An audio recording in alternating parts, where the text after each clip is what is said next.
これは強敵だな。怖いです。覚悟を決めましょう。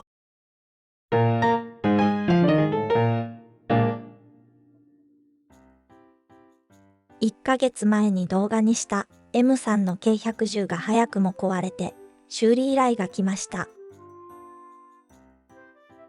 ローターヘッドサポート部分が割れてます。こんなところが割れてるのを初めて見ました。あら、スピンドルシャフトが尋常じゃないほど曲がってますね。キャノピーはそれほど破損はないようです。このキャノピーは入手困難なので大事にしたいですね。青 LED が点灯しないので修理した受信機ボードです。墜落しすぎでサーボのギアがガタガタになっています。サーボのギアにガタがあるとセッティングが決まりません。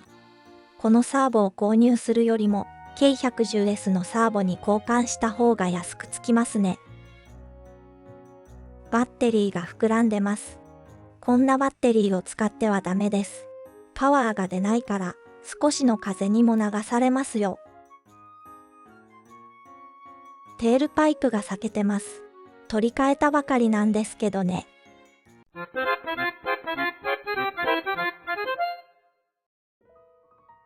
繊細な旧 K110 よりも丈夫な K110S の方が壊れにくいと思うので、K110S に作り変えることにしました。ド変態な墜落をする方には S の方がいいですよね。SM というわけではないですわよ。おほほほほ。これは強敵だな。せっかくなので、スキットも取り替えます。しかし、スピンドルシャフトがこんなに曲がるとは、一体何をしたんでしょうか。怖いです。本来は交換なんですが、部品がないので、できるだけ直しました。ローターグリップのベアリングはスムーズに動くようにしないと、舵を入れるたびに、ローターの回転数が大きく低下して、機体の運動性も安定性も損なわれます。初心者様は舵を大きく入れてフリップするので、なおさらこの部分のメンテナンスは必要です。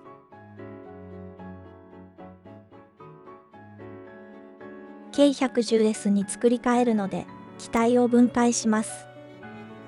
旧 K110 の部品入手も簡単ではないので、必ず壊す方は K110S の方がいいですね。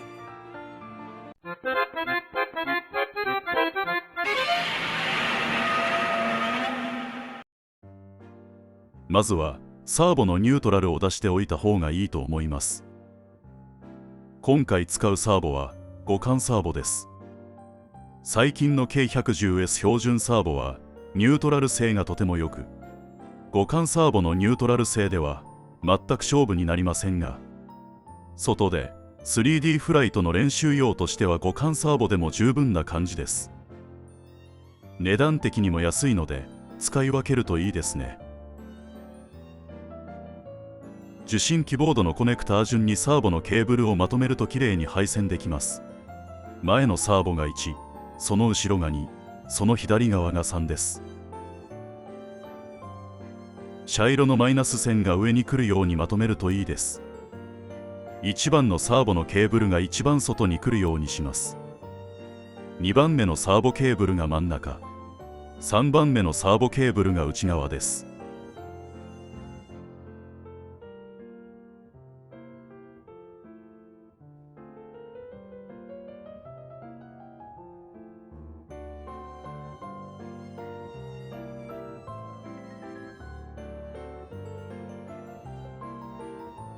このようにサーボのケーブルをまとめると、ケーブルが妙にねじれることなく受信機ボードに接続できます。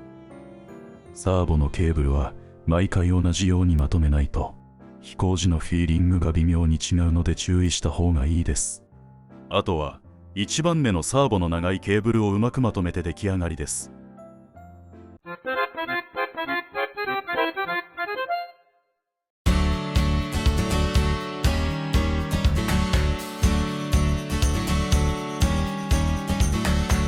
なぜか知らないがパンツが脱げて下半身丸出しどうしようという夢をよく見る、本当によく見る。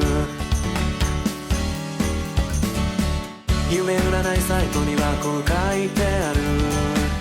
今取り組んでることや人に対し誠を持って接してることを意味します。お前本当か、適当に言ってませんか。何がどうしてそうなった、せめて理由を教えてくれないか。教えてくれたらそれなりの礼はさせてもらうつもりだ。俺は下半身裸の夢を見る男だぞ。誠実なんだ。とにかく真面目に生きてると下半身裸の夢を見るらしい。じゃあいいか、とにかく今日もビールがうまいからな。誠実に生きていけ俺、他人にも自分にも。毎日下半身裸の夢を見ろ。むしろ俺は積極的にパンツを脱いでいく。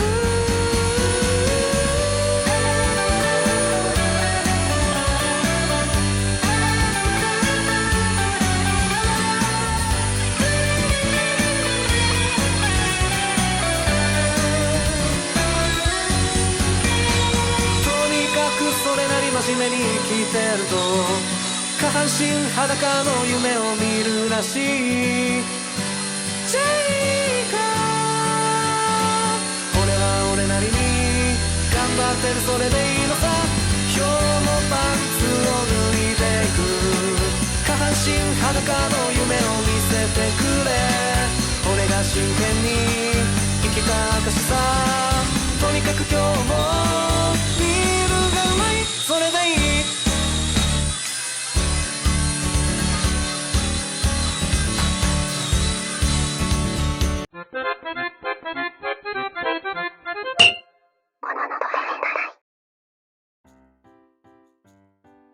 この互換サーボ、あまり良くないですね。